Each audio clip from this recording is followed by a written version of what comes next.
This is my XR250R and currently it's spread over my shed floor in about 100 different pieces, and today we're going to be rebuilding and restoring all of these components so we can stick this bike back together. Now, in the last episode, you saw us tear down the old XR250 and now we're left with all of these components. Now, since then, I've gone and bought a bunch of new parts. I've got cosmetic pieces, I've got filters, I've got seals, I've got bearings, a whole bunch, and it's gonna allow us to rebuild all of these different components. Now, as well as rebuilding all of these components, we're gonna be getting them cleaned up as well. And I'm gonna do that with the help of some dry ice blasting, which I think is gonna work an absolute treat on a lot of these components. I can't wait to see how it turns out. But first, we have to tackle the actual frame of the motorbike. Now, you might have seen that when we tore it down, there were a few cracks in the frame, but it's nothing that isn't repairable with the welder. So we get stuck into some welding and hopefully clean that up, and then we'll take it down to get sandblasted. So I've just gone and dropped the motorbike frame off at Razlar. Rob's like, we've got the sandblast, you might as well bring it down and we'll get it all cleaned up rather than stuffing around with the wire wheel. So I'll dare say they do a good job, and then it'll be a super clean surface ready to prep for paint. All right, so the first thing I want to rebuild is the suspension. These shocks leaked out all of their oil a long time ago and they're definitely not working as they should. So we're going to be rebuilding these as well as the front forks, but we'll get to them shortly. So we'll start pulling this thing apart and see if we can figure out what's wrong with it. There you go. This is the component that was the suspect for really making this shock leak. This is the main sort of seal head, and it's got an O-ring on the outside and the inside for on the shaft, and that was flogged. So I've got myself a new one. This is just one of the many parts I've had to buy. So pretty much I'll give them as much of a cleanup as they need just for reassembly purposes, and then we'll be able to slap this back together with a new seal and you should be good to go. Next, I'm tackling the front forks, as like the rear shock, they lost the majority of their oil a long time ago. I believe the culprit for this leak is the main fork seal, which is a pretty common seal to need replacing, but again, we're going to have to tear these forks right down in order to replace them. This is the first time I've ever pulled apart a set of motorbike forks myself, but I watched plenty of YouTube videos in preparation for this, and so I felt pretty confident to give it a crack myself. Hey, here it comes. Ready? Hey-yo. There's our seal. Oh yeah, look how dirty they are. So with the old oil seals removed, we could get our new ones and install them onto the fork. I'm making sure to fill the forks full with new shock oil, which should make sure they perform much better and last much longer than before.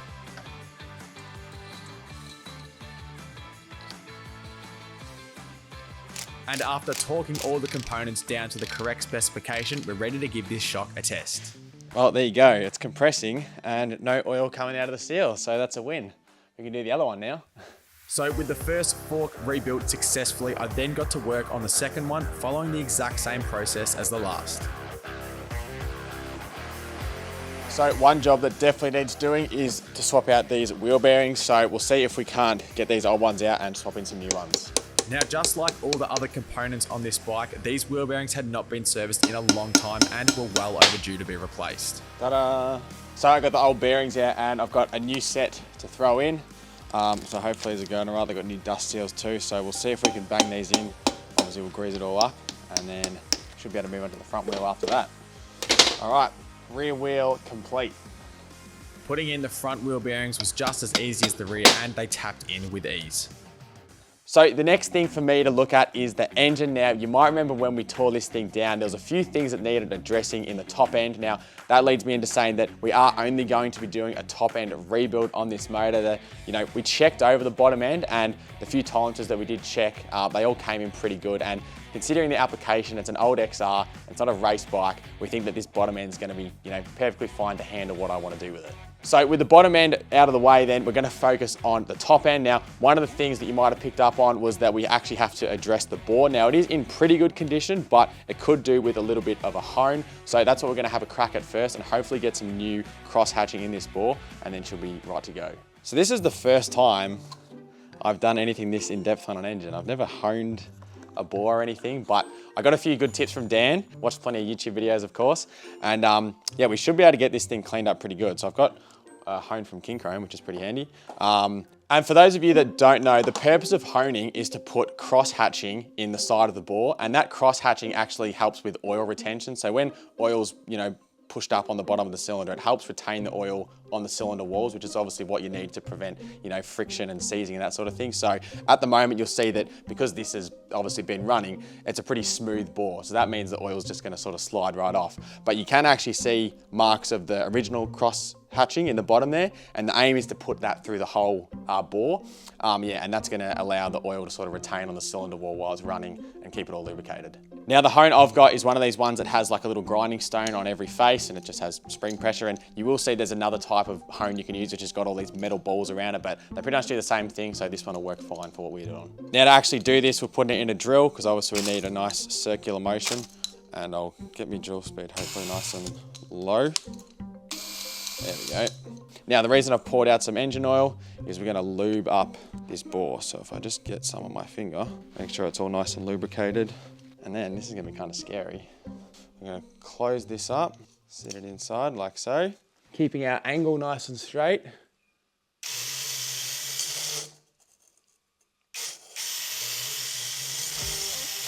We're gonna do that, and you'll very quickly see that we've already got some cross hatching in the bore there. Now, when you do this, you are aiming for a particular angle. Dan pretty much said, he just pointed to me and went, yeah, you kind of want it like that. So that's what I'm aiming for, which, yeah, I reckon we might speed up a little bit.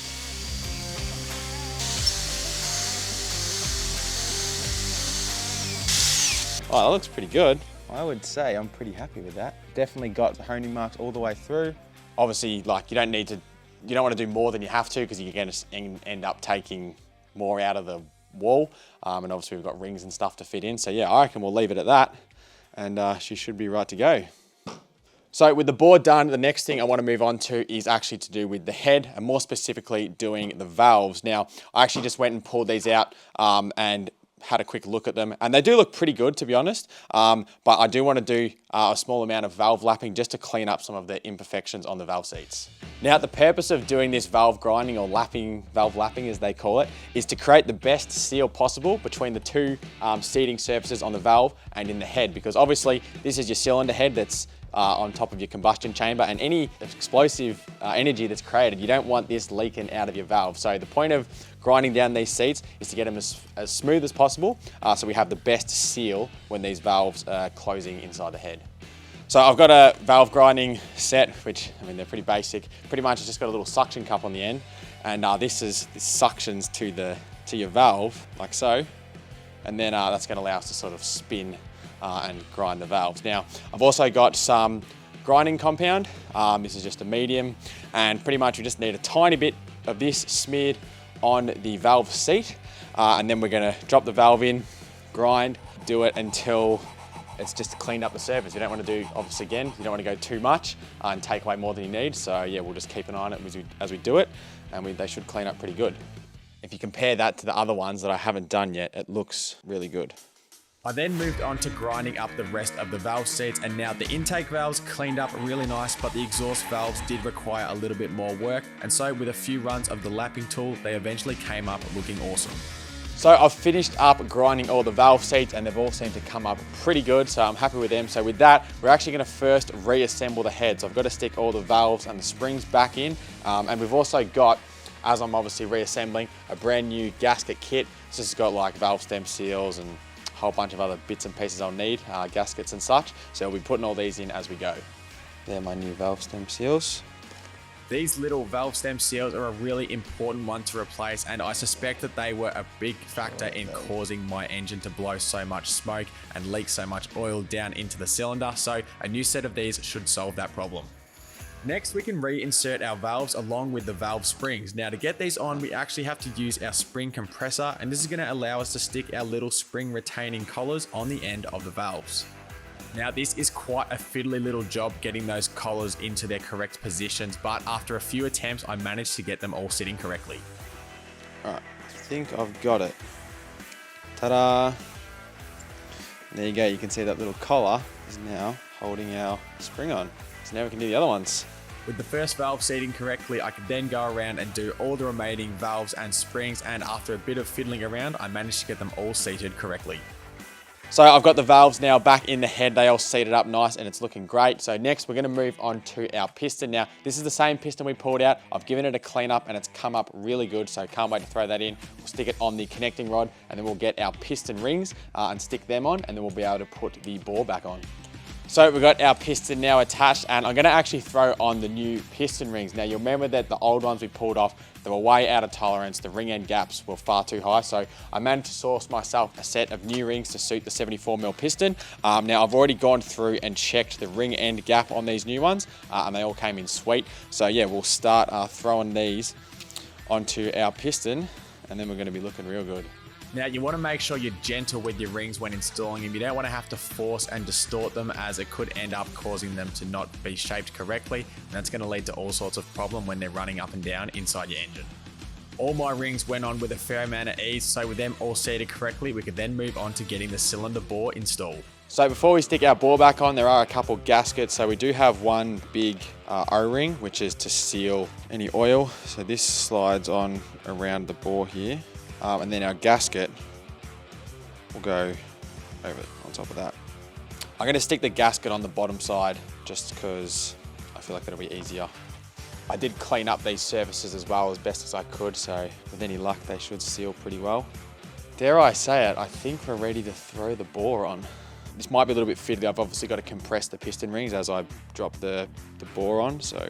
I quickly discovered that trying to compress the piston rings can be quite difficult while trying to also maneuver the cylinder head over it, but after a little bit of fiddling and stuffing around, I managed to get it all to slide in. Cylinder is back on, crazy. And with the cylinder now back on, it was time to bolt it down. So when we're tightening down these cylinder bolts, just like most things with an engine, we will be following a pattern. And that's going to make sure that, you know, it just pulls down evenly. So we'll just go crisscross and tension it down evenly before doing our final torque. Oh, what we should do, actually, is turn over the motor, make sure our piston goes up and down all right. Assuming it's all good, I should be able to. And I was very relieved to see the piston going up and down the cylinder smoothly. So we've got the actual cylinder torqued down.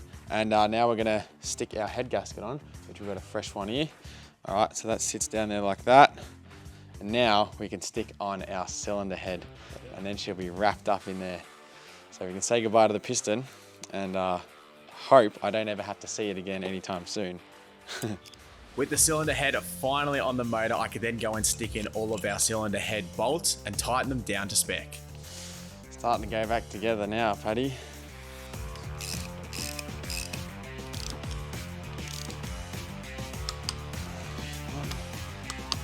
Two, there's three. All right. So I've got the head on and I've torqued that down. Now the next thing we're going to be doing is actually putting our timing components back in. So we've got our camshaft's got to go back in with the bearings and obviously our cam gear. And this is where we have to make sure our cam chain is correctly timed with the bottom end of the motor so that we don't eat any of our valves and yeah, all of our timing's correct. So pretty much the way this works, it's pretty simple on the XRs. On my cam sprocket here, there are 2 marks on either sides, and the way that the top dead center for this is found is that those 2 marks have to line up parallel with the top face of the cylinder head here. So what I've done, I've turned the motor over here to top dead center, and then we're going to be able to insert our cam sprocket and shift it back and forth to line up with the links on the cam chain until those marks sit nice, flat and level with the top of the head. All right, so if you go under that. Now this job was a little bit of a tricky one on my own, as the motor does want to roll off of top dead center. So I got Paddy in to hold it while I lined up the cam gear. And once I was happy with the alignment, I could put the cam bearings back on and then secure the camshaft to the cam gear. So we've got all the head and the valve assembly all together. It should be all timed correctly. I was a little bit of fiddling around with getting it timed, but also fitting in the camshaft. It's a bit fiddly, but got there in the end. So now we're gonna throw on the valve cover and then it should be sealed up. So got a new gasket here. We'll lay this one on and get our valve cover. Now we didn't really have to touch anything under here, which is good. It's all just as it was. Also, everything else still moves nicely. So carefully sit this on top of here. like so.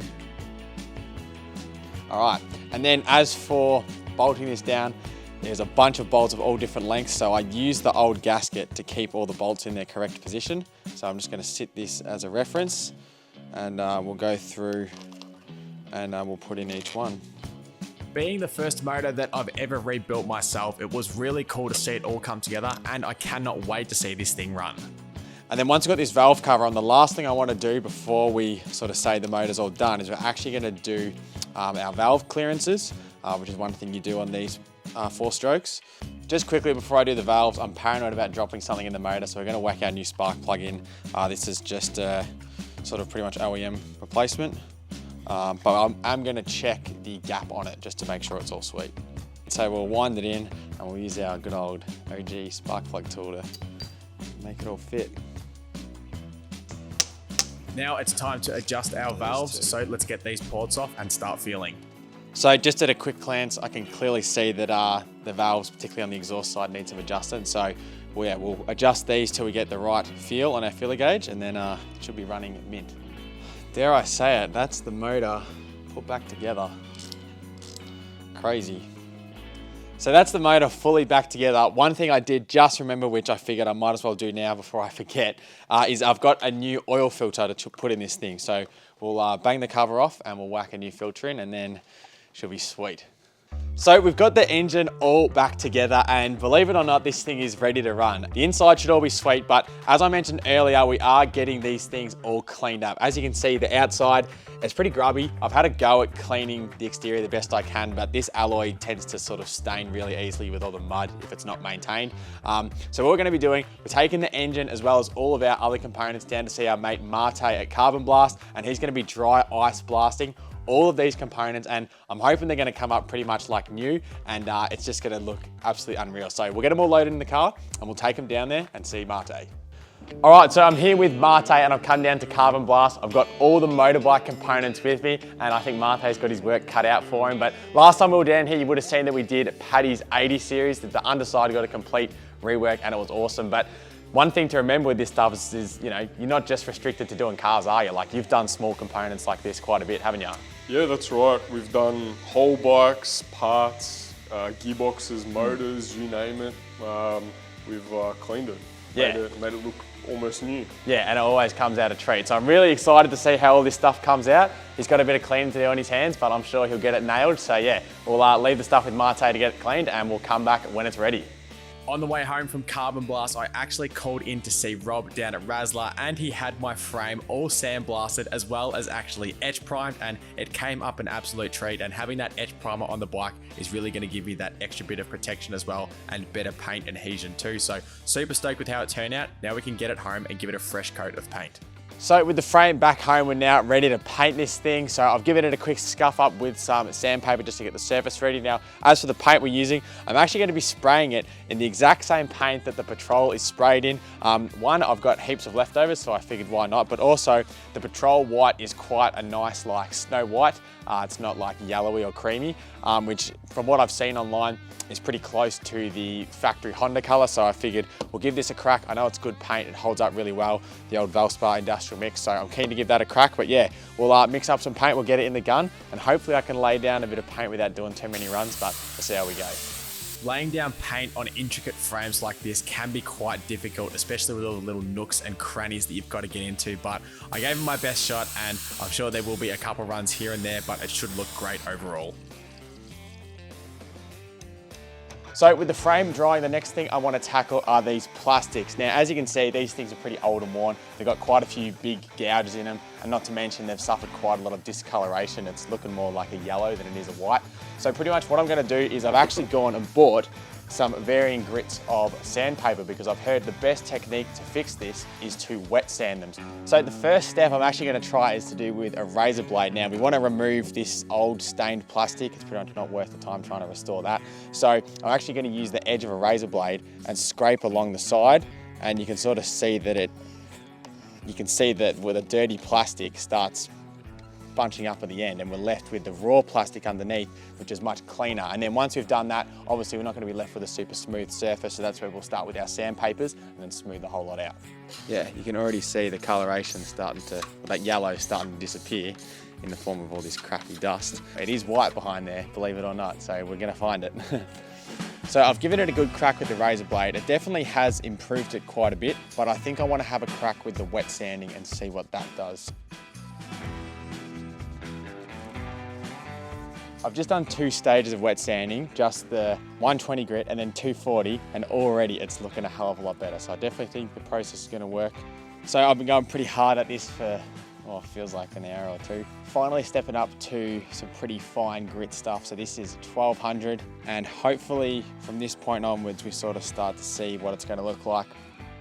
Sanding is a tireless process, but I kept at it into the night, and eventually we started making some progress.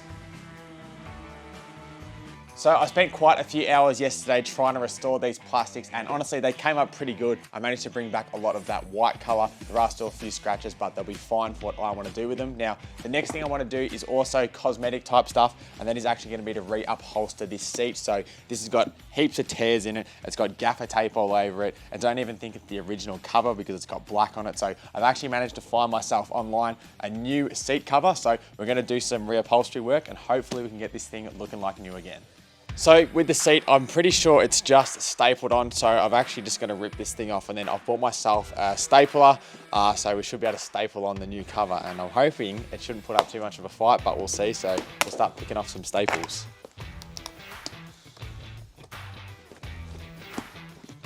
Here she comes. Yeah, well, it's not glued, which is good. There we go, got it off. Look, it's definitely seen better days, but it will work for what we need to do with it. So here I've got our new seat cover. As you can see, it's a lovely red. It's still got the 250 writing, which is awesome. And with any luck, it's already looking like it should be an awesome fit. And I reckon it's gonna look absolutely mint once it's all stapled down. So yeah, let's start doing some stapling. Now, I've never done any upholstery work before, and to me, it all looked pretty straightforward, but I soon discovered that I was gonna have some issues. First of all, my stapler didn't seem to be doing that great of a job of penetrating into the plastic. And secondly, the cover I had bought did not seem to be the perfect fit for the seat, and this had me wondering whether I'd stuffed up majorly. I tried to use heat to help mold the skin to the seat, and also even tried packing in some foam to fill out some of the empty areas, but even with this, it wasn't coming up how I wanted. So I've been messing around with the seat for like the better part of the day, and it's not really playing ball. I think it's something to do with perhaps the fact that the factory foam on the seat is probably a bit squashed just from being old, and this new skin is obviously meant to fit like probably a reupholstered new seat. So I'm getting all these sort of crinkles forming in it, and I can't get them out. And yeah, it's been a bit of a pain. So I might have to come back to this, or even get in touch with someone that's actually experienced in reupholstery, because they'll probably be able to figure it out. But anyway, we have had some good news. I've just got a text from Mate to tell me that all the other parts are ready to go and get picked up. They've all been dry ice blasted. So we'll head over there now and take a look, and they should have come up a treat. How you doing, Mate? Good, yourself, Liam? Good. How did it all turn out? Yeah, pretty good. A lot of grime, but yeah, came off. Yeah. Looks pretty good considering what these sort of bikes go through. Yeah, they were, the parts are pretty filthy, and he's just laid some of them out, and holy cow. These come up good, man. They come up really good. Have a look at that. Like even like the top triple clamp, like just all those aluminium pieces. Oh, that looks wicked. A lot cleaner. See, that's better than I could ever do at home. Like if I did get them this clean on my own, I'd be sitting there scrubbing for days with a wire brush, and it still wouldn't even look this good. So thanks so much for the work you've done. I really appreciate it. You saved me a lot of time. And for anyone that wants to get some components clean, you don't just have to get your car. It can be small stuff like what I'm doing. Mate's your man. Where can they find you, Mate? Carbon Blast everywhere, Instagram, Facebook. Yeah. You can message us, send me a text on 0494 103 649. He's got it down pat. But yeah, so thanks again, Mate, and I'll get these parts home, and we're very close to sort of sticking this bike back together. Yeah, I can't wait. With all the parts home and now clean, I was able to do some last finishing touches, and then we had all the parts ready that we need to stick this bike back together. So we've got all of our components all cleaned up, they've all been rebuilt, and it's all just about ready to go back together. Obviously there's a couple little things I still need to do, but generally speaking, it's all done, and soon enough we're gonna have a bike on our hands. Now, funnily enough, going through the restoration process, the most of the time I reckon I spent was just in cleaning, doing stuff like the plastics, and obviously the time that Mate spent cleaning up all the engine components and stuff, that took up more time than the actual rebuilding, but that's usually the way it goes. So anyway, we'll catch you in the next one. If you are wanting to get some merch, check it out, aussiearvos.com.au, and leave a comment, let me know what you think, and next time we'll be sticking this bike back together.